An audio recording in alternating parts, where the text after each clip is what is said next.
Hi, everybody. While we get the this show on the display, I just want to say my thanks to Dmitry Burkov and Sergei Myasoedov and Alexander Isavnin for getting me here. My apologies to all of the people who operate Internet exchange points in advance. You may all be doing exactly what Hurricane Electric recommends, and there's few things more annoying than to be told to do what you're already doing. So if that's the case, I apologize in advance. This is just their point of view, and it's meant for an audience which is, well, goes around the world. Let's put it that way. So with thanks and apologies, I'll now start, if I can. As you're probably aware, Hurricane Electric participates in a lot of Internet exchange points around the world, and I'm here to present their reflections on their experiences in dealing with Internet exchange points from that global perspective. Here we go. So, obviously, the first thing is do the things that help the transit provider figure out whether he wants to connect to you. And that is to list your participants on your website, including their autonomous system numbers, their switch fabric v4 and v6 addresses, and peering contact information. Obviously, you need to find out that where are you located and how can we find you. The question is, why list participants? Both current and prospective participants need this information to add peering sessions, increase peered traffic, and grow revenue. Network operators continuously evaluate additional Internet exchange points for potential expansion. To make this determination, they need participant AS numbers, and ideally, to see what those prefixes those peers advertise to a root server at the exchange. There's at least two ways to do this, locally and globally. I give you now examples of how this is done. There's the Seattle Internet members page, which you can find at that address, and anything you need will be uploaded to the site, so you can find it later. The JSON API. Many exchanges are starting to publish a list of their members in the JSON formula at a URL. This API allows anyone to automate the collection of a current members list, and those will be available for you to find if you need it. The other thing is to get your exchange listed publicly, and there seem to be four basic methods by which to do this. You put extensive effort into starting and running your new exchange. You talked to network operators and recruited their participation. You negotiated with data center operators for space to install exchange switches. You obtained, deployed, and maintained hardware for the exchange. You catalyze ongoing communications between your participants. But taking the last step, publicizing your exchange, maximizes its value both to current participants and to those who could benefit from it. Packet Clearinghouse is one of the ways in which this can be done, and you get in touch with them and any staffer you may encounter at their network operations meeting to get your exchange added to their list. Peering DB is equally available, and here the entries are created by network operators and not by exchange operators. So encourage all your members to register and list themselves as being connected to your exchange. They will need to make the request to list your exchange. Wikipedia, that infallible source of infallible information, make sure you get yourself put up there. And telegeography. No action is needed here. Telegeography will pick up your information automatically if you're listed in the PCH Internet Exchange directory. This is a tough one. Maintain boundaries and don't be greedy. So, be the Ethernet switch fabric your participants expect and need, and nothing more. ISPs operate layer 3 networks, which run on top of layer 2 substrate. in this case your internet exchange. Maintaining a clear boundary separation and division of responsibilities allows everyone to do the job that they expect to do, minimizes costs, and preempts unpleasant surprises. The advice is not to charge usage-based fees on exchange traffic. Don't penalize the thing you want more of, and you want your traffic to grow. More traffic is more profit for everybody. Don't try to force every participant to peer with every other participant. This will scare larger networks away and hinder growth. Ask for advice and assistance. I don't know that this crowd needs any advice and assistance, but it's available if you need it. There are some 500 other exchange points out there, and among them are diversities of examples of both success and failure. There are many potential solutions for any problem you face. Their operators are your friends and colleagues, and don't be afraid to ask them for advice and assistance. Here's a small plug for Packet Clearinghouse. It's a global not-for-profit organization and was formed in 1994 by the internet industry specifically to support the growth of internet exchange points and other critical internet infrastructure. PCH has provided training, logistics, and equipment to hundreds of exchange points over more than 20 years, and there is support to you at no cost. So, what does Hurricane look for in an exchange? When Hurricane connects to a new exchange, we're trying to achieve these goals. Reduce average per bit delivery cost. Increase supply of bandwidth to keep up with growing demand. Improve quality. Reduce loss, latency, out-of-order delivery, and jitter. Meet and connect with new potential customers. So, evaluation criteria.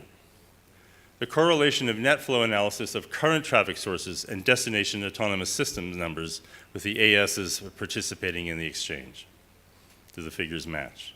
The number of networks present in the data center where the exchange is hosted and those nearby or easily reachable. 3, reasonably priced dark fiber cross-connects within the data center. 4th, availability of dark fiber between the exchange facility and our customers and other data centers. And 5, the cost of long-haul circuits from the nearest existing Hurricane Electric points of presence to the exchange's location.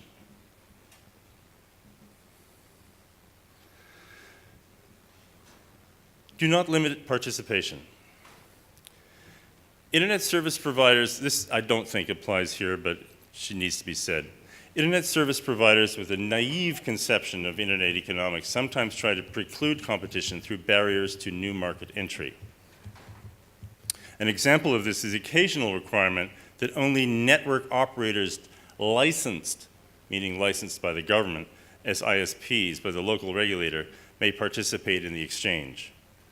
This is self-defeating because it precludes the participation of both the content providers that customers want to reach and the international participants that local ISPs must pay to reach through transit. This kind of restriction limits the growth of the exchange, further reducing its attractiveness to new participants in a cycle of unfortunate, unintended consequences. Logistics are essential, and this applies everywhere. Updates of equipment are constant. So the question for a company like Hurricane is that can a global shipping company, such as the ones listed here, perform door-to-door delivery in the country and charge all customs duties and taxes to the shipper? Customs should be professional, transparent, and streamlined to facilitate business. Duties and taxes should be remitted directly to the government by the shipping company, and if there are any special service fees, we don't want to hear about it. So, the cleaner the administration, the better it's going to be. Irregular and opaque customs processes, you've got to love the phrase, irregular and opaque customs processes hinder business and particularly curtail growth of the internet and the telecom sector, which is so dependent on frequent customer upgrades. So, keep it clean and honest. The conclusions. And I say, forgive me if these are things you already know and already do. Listing your members on your website and on the public directories is simple, helps your exchange grow, and supports your members. Large networks rely on public membership information when making decisions about where to put equipment. Imposing fees and license requirements to join your exchange will stifle its growth. And certain telecommunications regulations and non-standards customs processes in your country may further discourage foreign networks from joining. So I thank you all for your attention.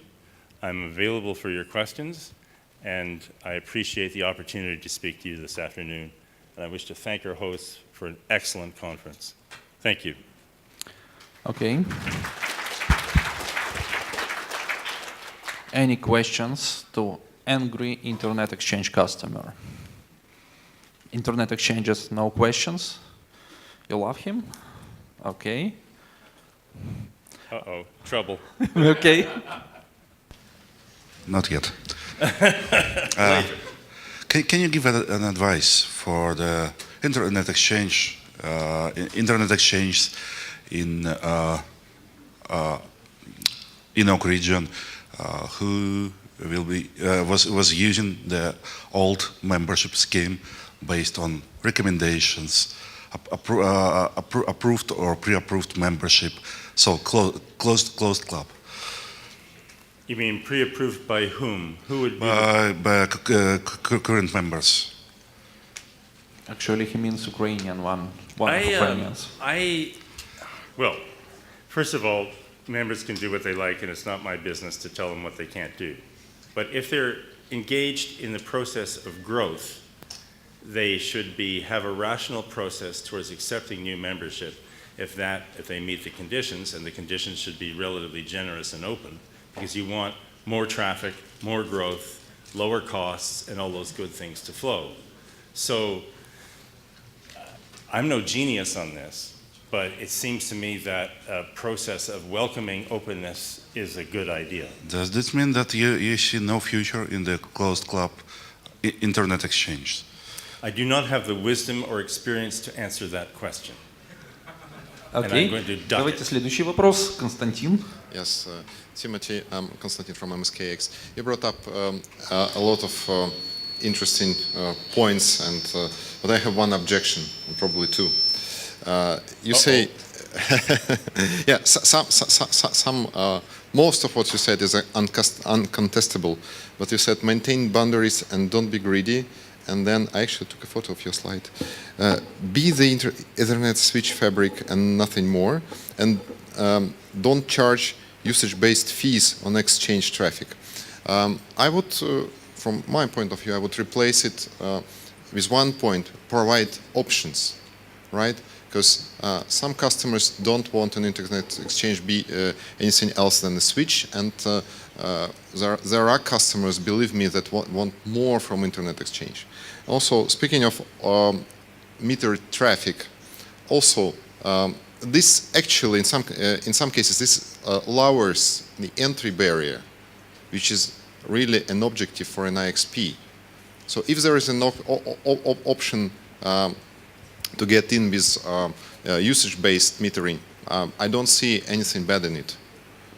I think that everyone has agreed that the more you buy, the lower your unit cost should be. And that we want to encourage the growth of traffic through your exchange. You have to be very careful that your pricing system does not discourage this in any way. So I know I always get into some trouble with the experts on this, but I think that the lower unit costs for larger volumes of traffic is just common sense. Some go further. Some go further and have, very little growth of costs or increase of price for large amounts of traffic. But I think we're agreed that lower unit costs for volume of traffic is a sensible idea and should be encouraged. True, very true.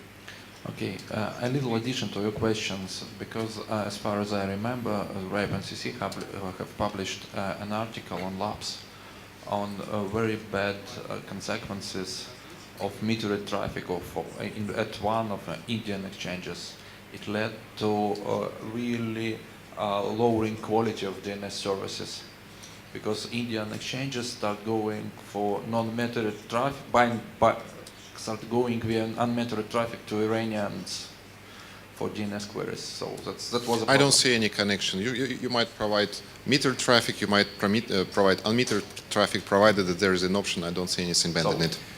It was a case. If I can just make a small plea here, I sent a more modern copy of this speech, so I hope eventually that what will be placed on the ENOG site is the slightly more nuanced position we had in the second iteration of this. So that may answer your questions. But ideally, you don't want to be charging more for the thing you want to encourage, and it's a fine art to find a way to encourage volume of growth without penalizing it through pricing mechanisms. I think we're all agreed on that, and that we'll leave it at that fine art and call it a day. Okay, your question? Thomas King from DKIX. I have 2 points. First of all, I also want to follow up on the know your boundaries discussion. Definitely, IXPs are layer 2 providers, and that's their main task.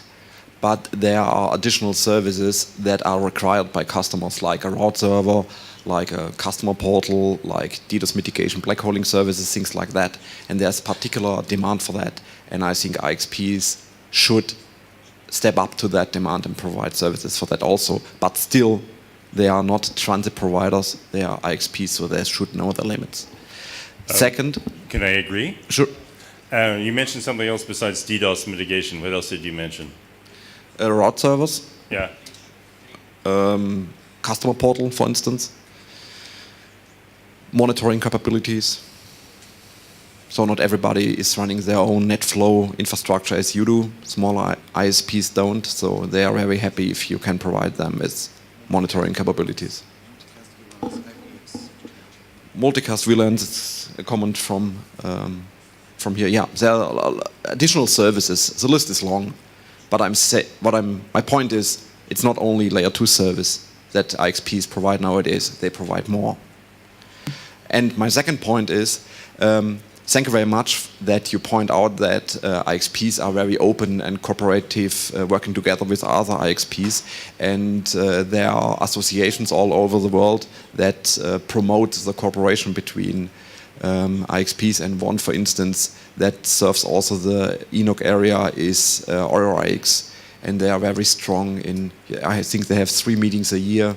And we discuss internally within the EuroIX community how we run our IXPs, what are our experiences, what problems we face, things like that. So that might be also good input for your presentation. My point is that this presentation is in a continuous process of improvement. You've got version 1 and I sent version 2, but the thing is, talk to me, drive a nail into the brain and it'll get into the speech. But thank you very much all. Okay, I really love the thing that's representative of Internet Exchange, who doesn't have location in Russia, have a really good discussion with representative of Transit ISP who also doesn't present in Russia. So, it's a really cool place for discussions.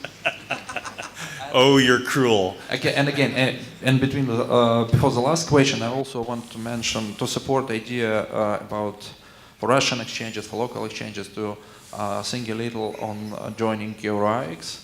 Actually, we had a submission of presentation for this program on EuroIX, but did not have much time. Maybe next time. And again, Kirill Melivanov, Selectel Data Centers. I have not a question, but a comment. You mentioned that we need to evaluate the price of dark fiber connections in connecting to Internet Exchange Point. But I'd like you to separate all the Internet Exchange Points apart from data center or telehouses infrastructure like cooling, dark fibers, and power facilities, because the prices for dark fiber connections are often dictated by data centers in which Internet Exchange Points are located. So we run a data center and we have some Internet Exchange points of presence. But the price for dark fiber connections set by us, not by internet exchange points. Point taken. Actually, monthly recurring charges and setup charges for fiber interconnection, for example, in Russia or in Rostelecom data houses, is really high, and it's a problem for Russia. And again, another example of company who came to Russia last months, and a company who doesn't present. So our colleague from Netflix. Russia's in fashion this year. Hello, Nina. I know I'm in trouble now.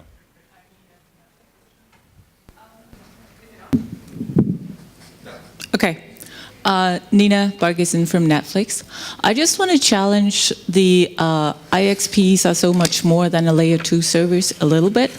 It is true that a number of IXPs offer other services, but I would like to support this statement in the presentation. IXPs are, in fact, layer 2 services. And what is most important for the members is that we can exchange our traffic in a very cost-effective way over the exchange. If we build too much complexity by looking at people's package, by creating route servers with 10,000 features supporting all kinds of weird requests, we're building complexity that's taking effort and energy away from the core business, which is exchanging traffic between ISPs in a cheap and simple way. Thank you. Thank you. Okay, and on this statement from another angry XP customers, we are finalizing this session. Actually, I hope now you know all representatives of exchanges who are in this audience. You can go drink coffee with them, beer with them, exchange experiences. So thank you very much. Don't forget to leave feedback on the website and get a chance to win iPad. And see you in a half of hour after coffee break for the last session of ENOG today. Thank you very much. Thank you all very much. Bye-bye.